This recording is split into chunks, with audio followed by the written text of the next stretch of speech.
we're going to do an elastic collision with two identical cards A and B, both 244 grams. We're going to have them going at each other with initial velocities.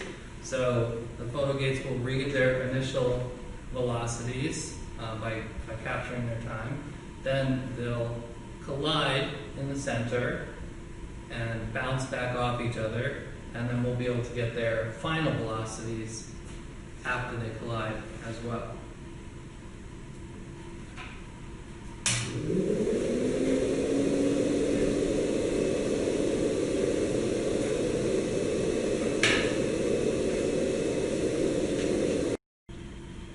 So based on the times we got from the photo gates, we found the system's initial momentum to be 0.02 kilogram meter per second, the system's final momentum to be 0.03. So again, we got a little bit of error, but you can see that it is still pretty close.